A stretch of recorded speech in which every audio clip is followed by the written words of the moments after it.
Before South Africa joined BRICS, nobody was talking and glorifying Putin. No one. No one was saying Putin is a black man in whatnot. We made Putin popular, actually. The only reason as to why I believe Traore refused the elections, it's because the elections are manipulated by the European system.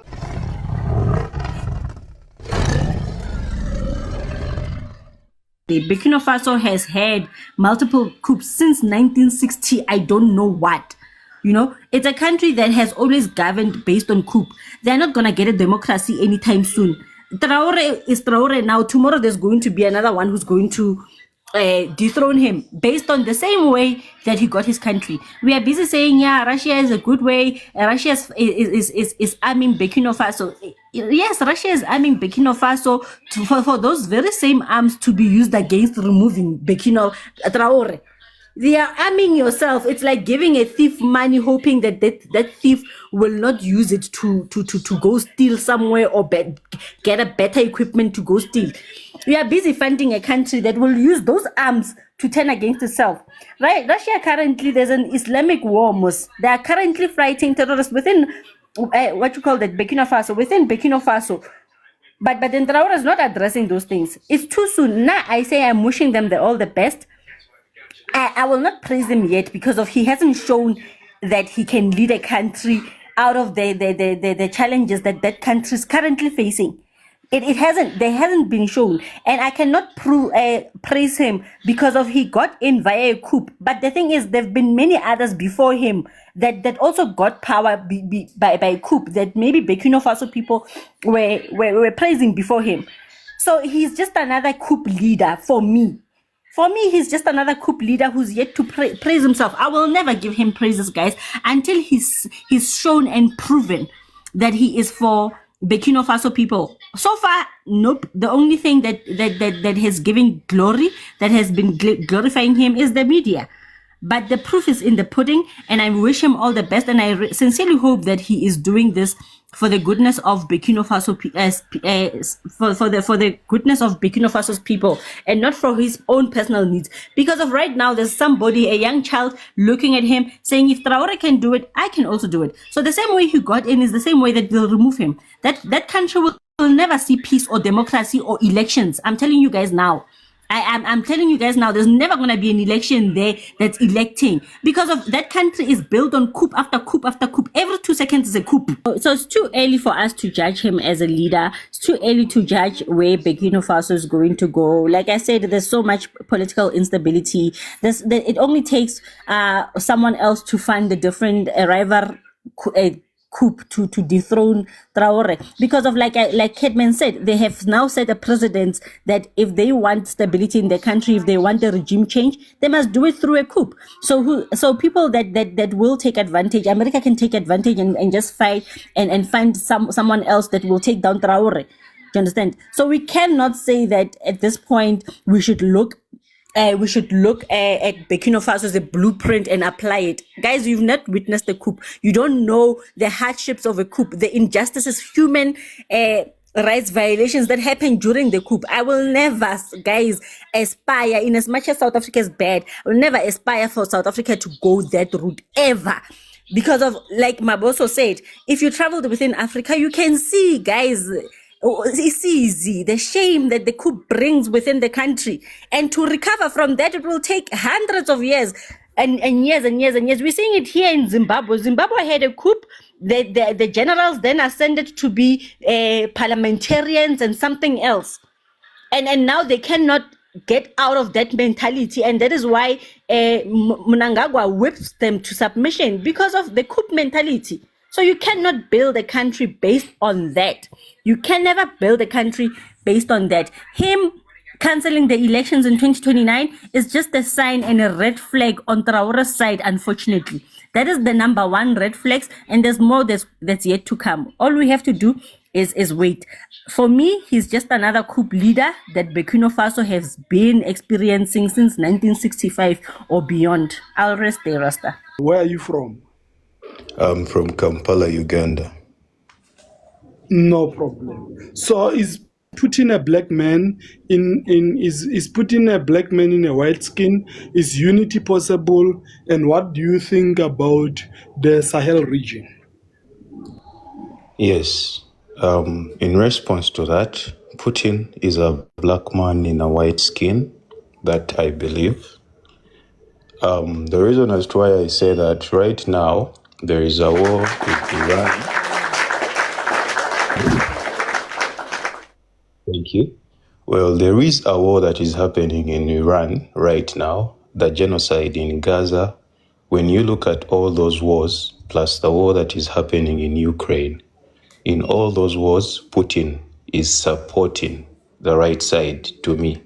Iran was attacked by US and Israel without a single word. They were attacked in their home region. Gaza is being attacked by Israel and being destroyed to the brim. But Putin is helping out and giving them foreign aid, giving them arms. They will not put this in public because it's against the system. Then when you get back to Ukraine and Putin's war, I support Putin fighting Ukraine because one is, it's like if your neighbor Congo, next to South Africa, got, let's say, bases from the enemy, your enemy in Africa or in the outside world, and had bases in Congo, it means that anytime soon you're going to be attacked in South Africa. So you have a right to fight that and fix your defense because anytime soon they are coming to attack you.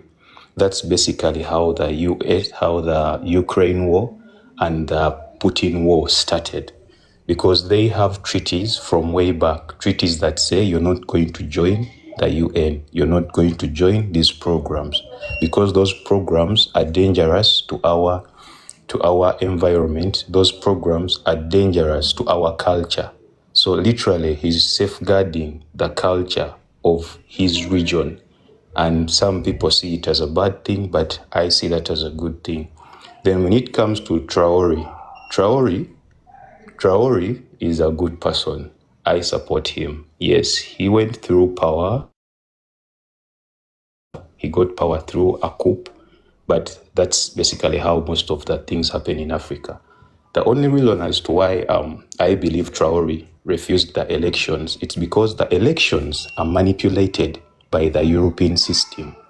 When you get back to the history, you'll find that all the elections happening in Africa, it's the European countries that are funding these elections. So they most times predict the possible outcomes, and they are going to push that exact person that they want to be in power, the person that they can control. When this guy came to power, he kicked out all the French troops, the French people, because they were manipulating the system as they are stealing minerals. Now the problem is when you put elections back on, these are the same people that are funding the elections, not your government. So they are going to put somebody in power that they can control and put you back to the ruin that you're trying to get out of. Man managed to pay an international debt in gold in less than 5 years, a debt that has been all the way from the 90s, just growing, from the 80s, just growing. But he paid the same debt in a very short period of time. And this can happen through all African countries because all these people pick resources from us. If we just follow the same trend, there is a big chance that we can be one. And yes, Africa can unite, but Africa will never unite if we still have old leaders in power. We need the young, the youth. Ibrahim Traore has done what he has done because he is a young mind. He has a vision of the future. But the old people don't have vision of the future. They only have a vision of their families, not a vision of the nation. That's the biggest challenge that we are facing in Africa. We have old leaders in power, and that's a very big. Thank you. No problem. I will not romanticize a coup d'etat. We've seen what coups in Africa, particularly, and it speaks to the mentality of a black man, unfortunately, in Africa. We've seen that coups have never been successful in Africa. If any one of you guys can tell me which country that was under a coup became so successful. Zimbabwe, our neighbor, still using the US dollar. When Maboso speaking of currency, why are they not using the Zim dollar? What happened to the Zim dollar? Zimbabwe was under a coup and it was never successful. It was never successful. Burkina Faso, I still say I'm wishing them the best, but I will not hold them at high standards at this point. I'm wishing them the best. We will see if Vele they have the best interest of those countries or they're just being used. Traore is another person that we will later find that is only being used for whatever that they're using him for. Currently, and you know what? I do think that South Africa is so influential that other African countries are actually jealous of it. Before South Africa joined Brics, nobody was talking and glorifying Putin. No one was saying Putin is a black man in whatnot. We made Putin popular actually, and we tend to forget that Brics before they became Brics, they actually approached Nigeria first. Nigeria rejected him. Before they made Putin, because you have this idea of South Africa being successful because of only white people. In your heads, we are the way we are, not because of our black leaders, in as much as they make flaws. There's certain strategic decisions that they make for the country. And we were able to work together with Muzungus.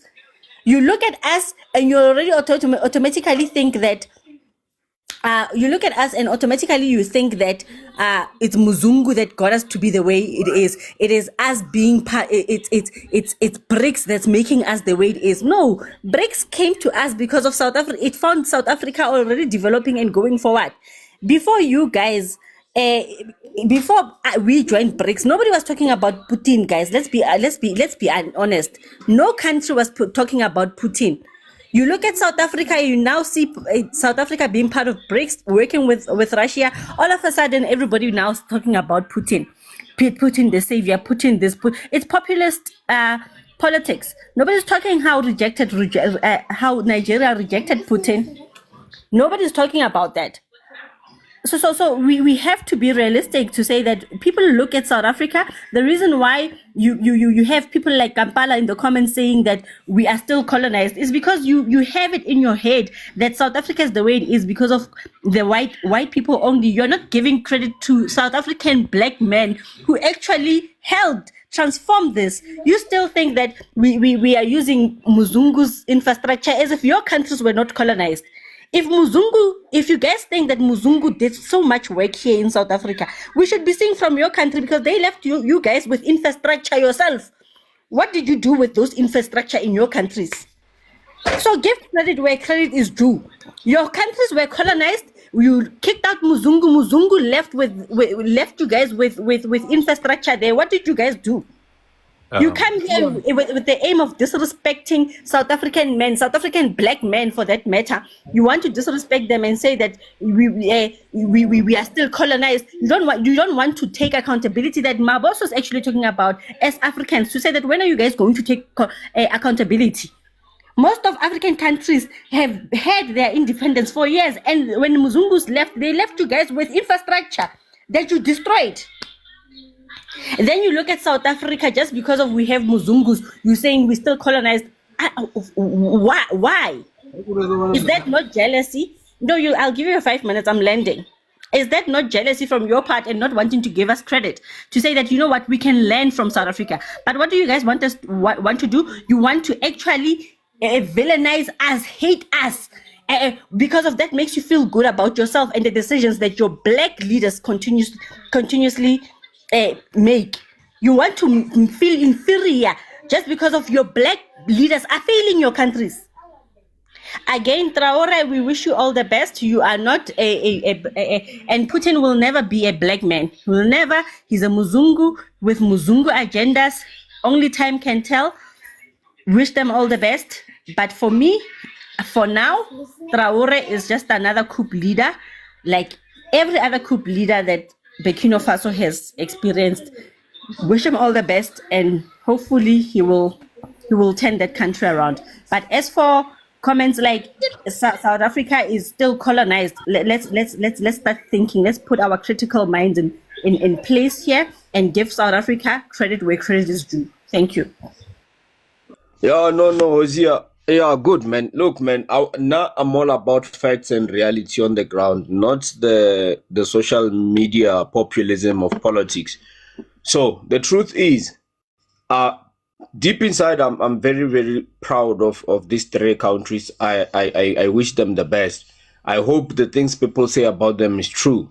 However, I'm concerned with the way they go in with Ibrahim Traore asserting himself as a permanent dictator in Burkina Faso.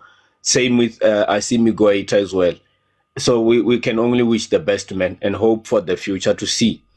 But it's interesting that we are told these people kicked the French out of their country. But I guess they forgot to kick out the French currency because they're still using the French currency. I'm glad leaders like Ibrahim Traore, he has already cancelled the French language out of Burkina Faso. I think that's a right move. But then you also could have to factor in the fact that the French military, to an extent, is actually there. I think it's reduced, but I do think it's still there. I would like to speak with someone from Burkina Faso. USA military is still there in Burkina Faso. Countries like Niger, they've got 4 foreign military bases. I think they've got one from Italy, Germany, France, and USA. Then Mali, again, they've got 4 foreign military bases. UK, Germany, I think France, I forgot the other country. It's just interesting. Like, people come here online, say something, and then in reality, the opposite is happening. What I've seen with Africans is that they like to blow, what, hot water, but they like to blow hot water out of water. Is it correct? I hope I'm correct with that metaphor. The truth is, African countries that have got more sovereignty is always the countries that have been bashed, like countries like mine, South Africa, which is the most sovereign country in Africa, by the way. We print our own money. We actually got our local stock exchanges that controls our economy. We actually have got more sovereignty globally. Hence, we're the first country to actually be able to align with Brics, which I don't think any African country could have been allowed to do that as they live with foreign military bases. And by the way, we don't have a single foreign military base on our ground. But hey, guess what? It will be people from countries that they don't print their own currency. They've got foreign military bases in their countries, but saying, hey, South Africans are colonized. Who is the member of Brics? You think if you are not an independent country, if you think your country is not independent, I mean, if your country it's not independent, will you be able to join Brics? No, it's not going to happen like that. But it's just interesting to hear these things from people like Hosea, who barely do research about Africa anyway. I really doubt if Hosea knows where Burkina Faso is allocated in West Africa. He doesn't even know neighbors of Burkina Faso. Reality is, your countries are messed up here in Africa. As I said, maybe a military invention could be the possibility, because all other continents, any unity you see in other continents, it was done through bloodshed though, and that's the conversation you guys don't want to have about. Now, I'm going to give you this picture. Picture that dictator in Gabon or a dictator in Mali. You think he's going to just listen to Ramaphosa saying, hey, one Africa, one Africa. Is he having Germany on his throat, and the leadership in Germany says, no, don't sign up for this. He's not going to sign up for that. This is not going to happen. You guys are delusional. That's why I'm saying most of you need to go on Google the definition of delusional and look at what comes with it. What is the word, man? How you see someone who's delusional. Anyway, my point is, the Africa as you see it, this shit is not working. It's not working like that. I believe in South Africa. I believe in Egypt. Perhaps Kenya is there. Nigeria is there. But the rest of other countries is going to take them long to even get somewhere. Now, the problem that I see with the Sahel countries is that these countries are landlocked, guys. You guys forget the most basic practical things that needs to happen in order to raise a country from their ashes. They are landlocked. They are surrounded by puppet leaders that are serving the interest of the West, mostly from the ECOWAS, which they already blocking these three countries from accessing the ocean. This is the conversation that we're not having. Why are other African countries blocking the other countries that are striving for their independence from accessing the ocean? No, Let's not talk about that on Pan-African shows, because when you give them this reality, you burst in their bubble and it's just not comfortable. It's so uncomfortable. Let's not discuss it. Rather, we shove that problem under the carpet. Exactly how people are coming here saying, oh, Putin is just an albino. He was born black. He just happened to lack melanin. This guy is a Mzungu person who's got his own Mzungu interest. This is how we were colonized. People, South African people are pacified. You know what? I think is this hot weather. I think the hot weather is the betrayal of our DNA and how we see the world. You know, people, I'm starting to believe that animals that evolve on a warm temperature, their way of perceiving reality is just docile, is different from those that come from other regions that have got either brutal environment or very, very cold. Africans, the world is a very, very cold place. We don't have friends here. To stop bootlicking these people, Putin, power to Putin. He has built one of the strongest nations on earth, Russia. They are military capable. I don't think there's any country that can actually defeat Russia in terms of military might. They're actually capable of destroying the whole planet. Which African nation or any black nation, it's even prioritizing military. Here in our countries, we're waiting for America to approve our military budget. The moment we start to spend more on the military budget, the big daddy Uncle Sam comes and he says, no, black men, you are under my authority. Don't invest too much on your military, will threaten me. And guess what is happening? All our black leaders quickly submit, and the rest of black men do nothing. As they do nothing all the time, all they know is to come here on TikTok and start to be delusional, romanticize reality. It's not going to happen. It's not happening. The only countries that are going to thrive in the near future right now, I believe South Africa will be the first to thrive. If there's any country in Africa that is going to build nuclear weapons first, it's going to be South Africa. Through if we build a strong relationship with Brics is stronger than the whole African Union or whatever nonsense is happening on this continent. If Brics doesn't betray my country like South Africa, we can really, really forge a strong alliance and actually start to develop our own technology. People, technology. It's only through technology and science that you can protect your environment and your sovereignty. The rest is bullshit. You know, the rest is just talk on talk. It's not going to happen. It's not true. Build science and technology and stop daydreaming. Japan is smaller than Botswana. One state in Africa, Japan. Smaller than Botswana. Japan is more productive than the whole continent of Africa. Japan is producing more things and more scientific invention more than the whole continent of Africa. So that proves that individual countries, if they stand strategically, they can actually build themselves up. It's just a fact. So Asia has got strong countries. They are still individually based. Even as far as Pakistan has got nuclear weapons. I think we must study how those few successful countries in Asia like China, about North Korea in terms of standing on their sovereignty. I'm not basing this on development for North Korea and Pakistan. It's just based on security. They're more secure than any country in Africa. They build their own nuclear weapons. If we talk about economy and just development, Japan, South Korea, Taiwan, China, we can study how they did that. They did that without taking the route of Pan-Asia or centralizing the continent because it was just unpractical. You know, it was just unpractical. Now, we're not even talking in a position of where the region in SADC can fall under South Africa, for example, or we can influence it entirely. No, we don't even have control of the SADC. Yet we're talking about... Sorry, sir. Can you please talk in context of having colonial clerks in position who are pro-West?